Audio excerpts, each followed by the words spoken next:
Okay, my dear Sagittarius, maglatag na tayo, my dear. Happy New Year, my dear. Ano to? January 1 hanggang January 15, 2024 reading, okay? So, Happy New Year, my dear. Magre-reminder lang ako mga my dear na ang gagawin natin ngayon ay general reading, so hindi po ito 100% na magre-resonate para sa ating lahat. So, please lower your expectation pagdating po sa mga general reading. Okay, my dear? Cut na natin to into 3. Na-pre-shuffle ko naman na to kanina, so hindi na talaga kailangan na balasahin talaga ng bonggang-bongga. Okay? Hanapin na natin, my dear, ang iyong mga cards. First card mo, my dear Sagittarius, para sa iyong first 15 days of January 2024 is the King of Cups. Okay? So, itong panibagong taon na tatahakin mo, my dear Sagittarius, ay punong-puno na naman ng mga emosyon. Okay? Punong-puno na naman siya. January pa lang, my dear, eto na naman. Meron ka na naman mga napapansin na mga eksena sa paligid mo. Meron na naman mga drama. Okay. Pero sa eksena dito or sa tindig ng ating King of Cups, my dear, palaban naman siya. So, in short, my dear, susuungin mo to, my dear. Ayan o, makikita mo naman ang lalaki ng mga alon. So, ito yung mga emosyon, my dear, sa paligid mo. Mga drama ng mga tao sa paligid mo na hindi mo alam kung bakit ang hihilig nilang magdadrama. Okay? Let's go tayo, my dear.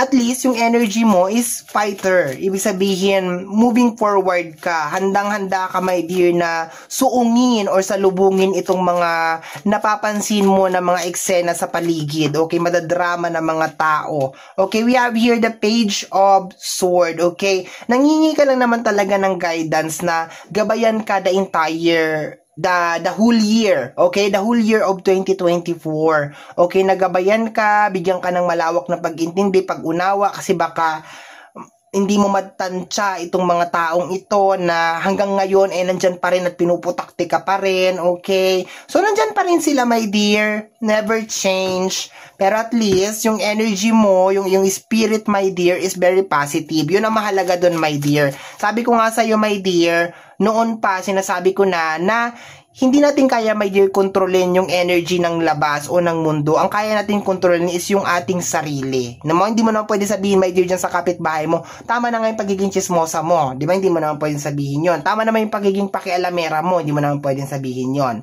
Ang kaya mo lang, my dear, kontrolin is yung sarili mo. And that is what you are trying to do right now. Yun yung sinusubukan mong gawin ngayon, my dear. Yung kontrolin yung emosyon mo, and at the same time, dinadaan mo rin sa prayers. Eto na, my dear, na palakasin, my dear, yung iyong isipan na unawain itong mga taong ito. Okay? Let's go tayo, my dear. Next card. Next card, my dear Sagittarius.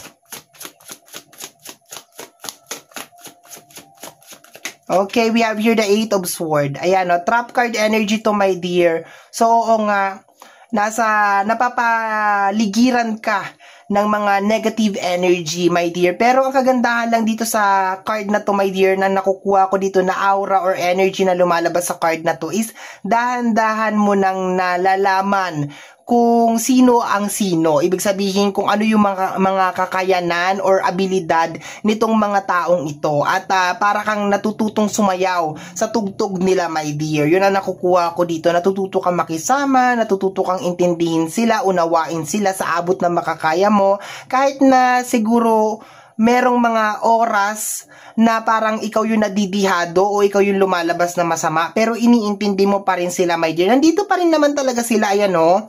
Nandun pa rin talaga, my dear. So, malaking factor to, my dear. Pag hindi mo to na-control, malaking factor to kung paano tatakbo yung isang buong taon mo, my dear. Kasi, nandiyan pa rin talaga sila eh. Posibleng ang tinutukoy nito, asawa mo, anak mo, kaibigan mo, amo mo, nandyan pa rin talaga sila, my dear. Talagang hindi talaga sila nagbago. Hindi uso sa kanila yung bagong taon, bagong buhay. Hindi uso sa kanila yun. Okay?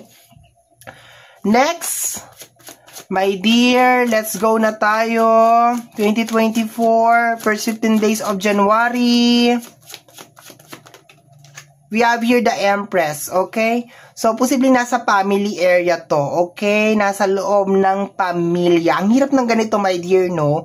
Kung sino pa yung mga taong nakakakilala sa'yo or malapit sa'yo, sila pa yung mga tao talagang gumagawa ng eksena para hindi ka makapag-focus talaga at maging successful. Ang hirap ng ganito. Masakit pa to, my dear, kung sa relationship talaga ito. Mismo yung partner mo, yung pinili mo, yung minahal mo, siya pa yung gumagawa talaga ng mga drama. This is more on drama eh. Mga eksena na dapat hindi naman dapat pinapalaki. Tao ka lang, my dear Sagittarius. So, aabot talaga sa punto ng buhay mo talaga, my dear, na sasabog ka talaga. 'Di ba? So, nasa loob siya ng pamilya, my dear. Nasa area of family. Or posible naman, my dear, na kaibigan, tinuturing mong pamilya. Pero nandyan pa rin talaga yung mga toxic na energy. Okay, my dear. Next card tayo. Next card. We have here the death card. Ayan, no? So, deadma. In short, deadma. Posible, my dear, na ang gawin mo dito sa kabila ng pagdadrama nila, pag-i-emote nila, deadma ka talaga. 'Di ba? Nakukuha ko rin dito na parang hindi ka nakagaya noon. Yun ang nakukuha ko dito. May death card, so may ending kang gagawin. No?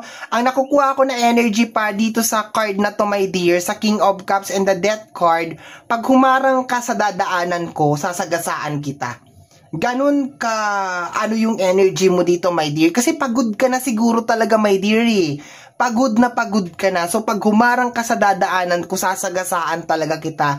Wala akong pakialam kung gaano katagal ang pinagsamahan natin. Basta pag humarang ka sa dadaanan ko, sasagasaan kita. May ganun kang energy dito, my dear. Nag-a-ask ka naman ng guidance dito sa page na sana wag kang maging maldita or maging maldito.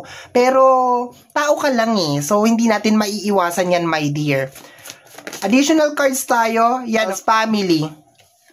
Nangingi ka ng guide, my dear. Ayan, the 10 of Cups to, family energy, na tulungan kang intindihin at unawain pa itong mga tao na to. No? Kasi hindi mo na rin talaga alam, my dear Sagittarius, kung saan ka pa nagkukulang eh.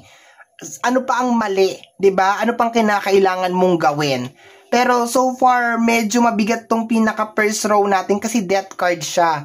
So in short, my dear, pag humarang ka sa dadaanan ko, pasensyahan tayo. Ganun ang energy mo, my dear, first 15 days of January. Pasensyahan talaga tayo. Okay? Taas natin. Mukhang hindi yata nahagip ng ating camera. Let's go tayo, my dear. Last two na tayo. Last two cards. My dear Sagittarius, ayaw mo naman maging maldita or maging maldito, pero natitrigger ka kasi minsan eh, napro-provoke ka, 'di ba? The energy of provoke. Ayan oh. The 5 of Cups. Actually, itong 5 of Cups na to, my dear, na parang ano siya eh, malungkot siya dito, my dear. Pero hindi naman siya dapat malungkot, my dear. I think impluwensya talaga ng mga tao sa paligid mo, my dear. Parang lahat ginawa mo na pero parang kulang pa rin. Parang wala talagang kakontentuhan tong mga energy sa paligid mo, my dear. Kasi kung makikita mo si 5 of Cups, blessed naman siya kasi meron pa siyang 2 cups sa harapan niya o sa tagiliran niya. Pero sobrang lungkot niya kasi natapon yung 3 cups dito, my dear. Posible din, my dear, na ilang beses kang niloko sa kahit anong pamamaraan, no? Sa usapin financial man, sa usapin ng relationship. Parang paulit-ulit kang niloloko. Yun ang nakukuha ko dito. Parang itong reading na to, my dear, is parang nagbibigay ka ng ultimatum o ng warning. Parang sinasabi mo, sige, ulitin mo pa. Ulitin mo pa, isang-isa na lang. Isang-isa na lang talaga. Bingo ka na. Parang ganon. So, in short, my dear, yung iyong kapaligiran is super toxic talaga. Okay, and pakiramdam ko, 2023 pa to. Hindi uso sa kanila talaga yung bagong taon, bagong buhay. Okay, last card. The Ace of Pentacles, energy of blessing. Okay, mag-uumpisa, my dear, ang blessing na may kinalaman sa usapin ng pinansyal.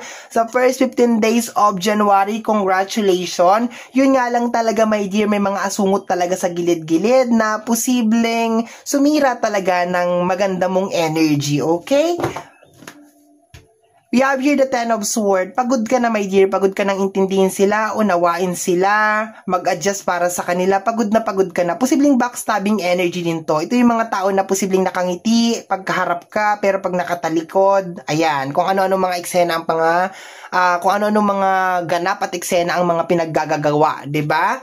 Okay, my dear Sagittarius, yan ang reading mo para sa yung first 15 days of January 2024. Somehow, my dear Sagittarius, kung nagustuhan mo to, especially kung napadaan ka lang, don't forget to subscribe and follow sa lahat ng social media platform natin. Once again, my name is RJ. Maraming salamat, my dear Sagittarius. Happy New Year!